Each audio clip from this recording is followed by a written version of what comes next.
Something classy, like a Revolutionary War general. Napoleon and his horse. That kind of thing. He is rather portly to be Napoleon. Not Napoleon exactly.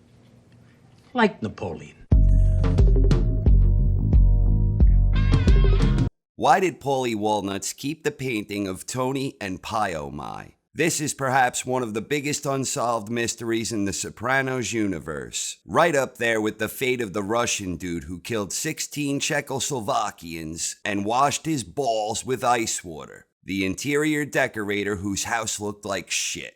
In the Sopranos universe, all of the various mobsters had a lot of things in common. They all tended to be unfaithful, greedy, short-tempered hotheads with an inclination towards violence and corruption. But beneath the surface, the one thing every mobster in the show embraced was building and protecting their own reputations. Reputation meant a lot in the criminal underworld, and image was everything. You could say they were far more focused on the show than the substance. Out of all the mobsters in the series, Paulie is perhaps the best representation of this omnipresent mafia trait, where perception is more important than reality. They all wanted to portray an image of toughness, wealth, and power, enough to convince the others they should be taken seriously and were worthy of respect, or at least the appearance of it. In the long run, Paulie proved to be a survivor in a world where most of the top-level guys wound up dead or in the can. He hung in there all the way through the finale, when almost everyone else, even the smarter, more talented, and physically tougher ones were gone. On the surface, he was a loyal soldier, but the reality is that Paulie was engaged in a constant struggle to maintain his image. At various points in the story, he was discontent, whether it was jealousy over the favorable treatment someone like Moltisanti received from Tony, or the fact that nobody took care of his beloved mother during Paulie's brief stint in an Ohio corrections facility, or whether it was Paulie being envious of those who were big-time earners like Ralphie. For Paulie Walnuts, it was a Red Queen dilemma, where sometimes you needed to run faster and faster just to maintain your place in the pecking order. In the mob world, it's always about the size of your latest envelope. Paulie cherished his reputation more than anything, and his envious disposition towards high earners like Ralphie and others was sometimes more than his fragile ego could handle. Indeed, it was his ego that caused him to sow discontent between Ralphie and Johnny Sack by telling the New York mobster about the joke concerning the 95-pound mole on his wife's ass. In one sense, he was trying to earn a spot on the New York roster. In another, he was taking aim at the image of a rival. Of course, once he learned Johnny was playing him and Carmine didn't even know who the hell he was, Paulie decided to rob and ultimately murder an acquaintance of his mother for some quick, easy cash, where T got his generous cut. Beansy best described Paulie's entire character in this clip. He loves you, Tone. You're all he's got. You, the guys, and his image.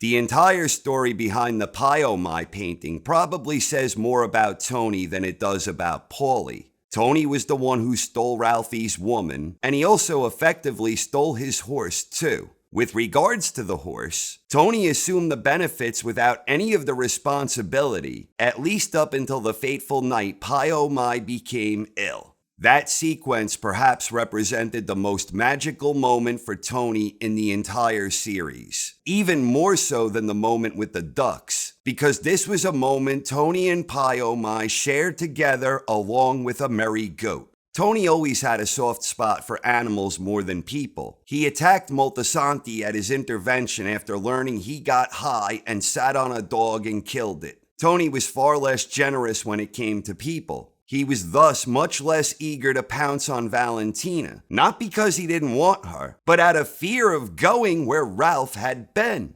Tony even went so far to pay his sister $3,000 to get inside information about Ralph's sexual perversions, before finally doing the deed with the artistic prankster. Valentina was the one who introduced Tony to the artist who specialized in horse paintings, and Tony was all too happy to spend another $6,500 on the painting. Once again, the image was at play, both to impress Valentina that he had the cash for such a splurge, but also to immortalize himself as the proud owner of a racehorse. But before the painting arrived, a few things happened. For one, Pie-O-My was killed in a fire, and Tony recognized that Ralph torched the horse in an insurance scam, which led to a heated confrontation that saw Tony murder Ralph after Ralph accused him of being a hypocrite for eating sausage and meatballs by the truckload. Meanwhile, his stunad nephew was getting deeper into the drugs, and he was little help to Tony in covering up Ralph's murder, and Tony would soon after learn that his junkie nephew killed poor little Cosette. So by the time the painting finally arrived, Tony didn't want it. He wanted no part of that painting and the painful memories associated with it. This wasn't about murdering Ralph. It was about losing the horse he had bonded with on that magical night with their companion goat. That night was as good as it gets, and as good as it ever got for Tony Soprano. The only moment he may have truly been at peace, including the night he used peyote, where he believed he had some spiritual breakthrough of enlightenment, but in reality he was really just tripping balls. Tony's true ideal moment, the apex of his existence in the series, was undoubtedly the magical night when he spent quality time with Pie-O-My and the goat. He was at peace, believing his presence helped save the horse. Paulie even quipped, See with that picture. He looked like he was gonna cry. And still no word from Ralph. Paulie wasn't the brightest mobster in the Sopranos universe, but he wasn't a complete idiot either, more cunning than outright smart. Paulie had seemingly put the pieces together all on his own, and Sil's expression was seemingly one of unspoken agreement. Tony wanted the painting burned and destroyed, but Paulie wasn't having it. He stopped little Paulie and Benny from torching the work of art. Paulie inexplicably estimated the value of this work to be worth, quote, 25 to 30 G's at a minimum, end quote. Oof, Maron. Paulie may have been sharp enough to figure out Ralphie's fate, but he was way off the mark here. Paulie not only spared the painting from a flaming death, but he ultimately decided it needed improvement. Indeed, Paulie invested further money into the iconic art piece. His plan to improve the masterpiece was to depict Tony with a stronger chin and dress him up like Napoleon.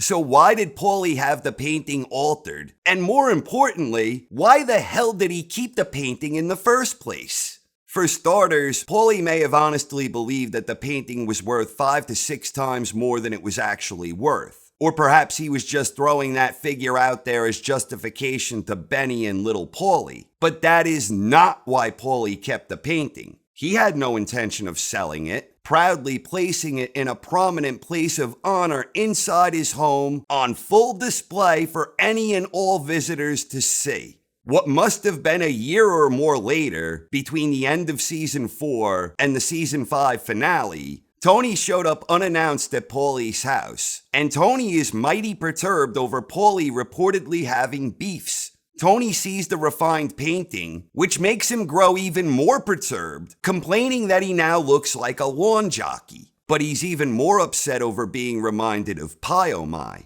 You know what it does to me? To be reminded of that fucking horse? I'm sorry, T. But you never come here no more. I didn't figure it'd be a problem.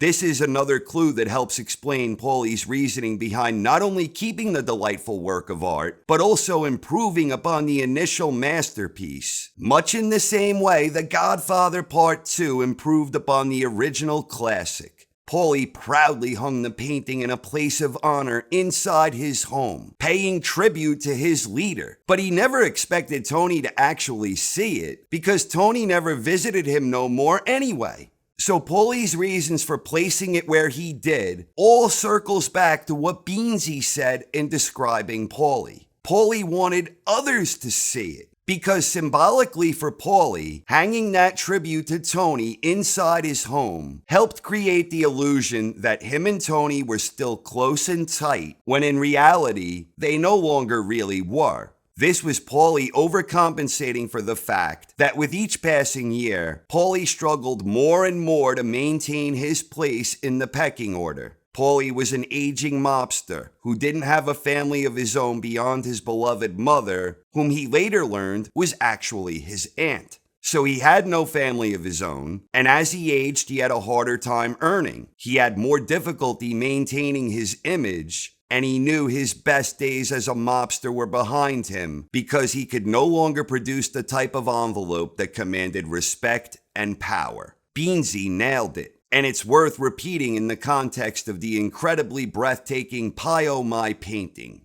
He loves you, Tone. You're all he's got. You, the guys, and his image.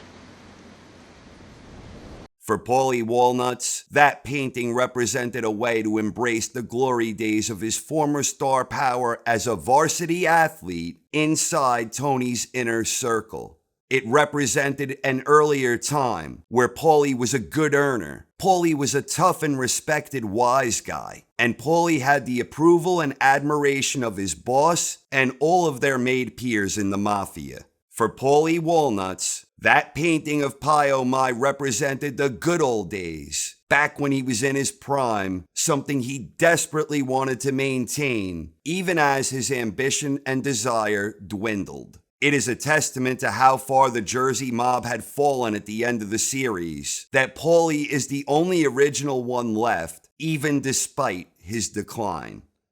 Thank you very much for watching, everyone. I hope you enjoyed, and have a wonderful night. Hey, I got no luck either. I was born, grew up, spent a few years in the army, a few more in the can, and here I am, a half a wise guy. So what? You add up all your mortal sins and multiply that number by 50. Then you add up all your venial sins and multiply that by 25. You add them together, and that's your sentence. You sniffed that girl's panties? He told you that? Fucking baby. Gotta apologize.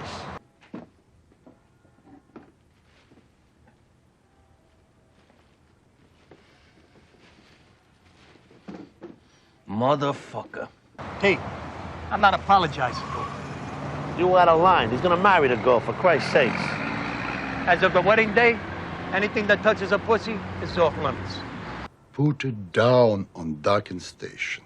Listen to this prick giving orders. You got some balls, my friend.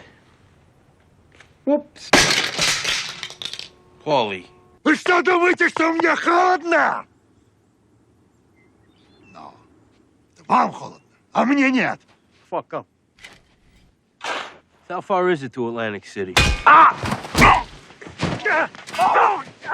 The guy you're looking for is an ex-commando. He killed 16 Chechen rebels single-handed.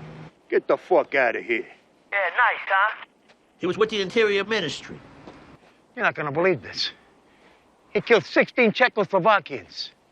Guy was an interior decorator.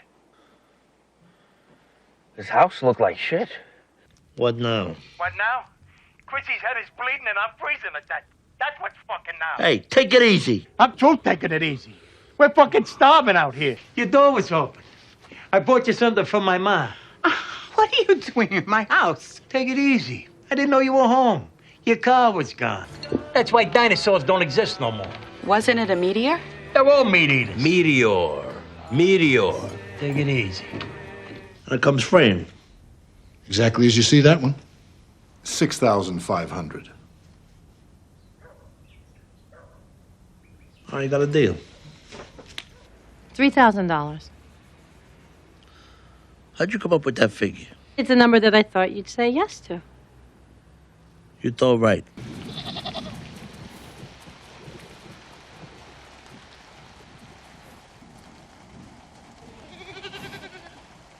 It was a fucking horse. What are you, a vegetarian? You eat beef and sausage by the fucking carload. Still, this thing with the dog. How could you not see it on the chair? You're getting emotional, Tony. That's because I know what it's like to lose a pet. See with that picture. He looked like he was gonna cry. And still no word from Rum. Classy piece like this, horse with the trees, wooden frame, 25 to 30 G's at a minimum. this grill does all the work for you with my exclusive 20-minute digital countdown time. Something classy, you know, like a Revolutionary War general. Napoleon and his horse. That kind of thing. He's rather portly to be Napoleon. Not Napoleon exactly. Like Napoleon.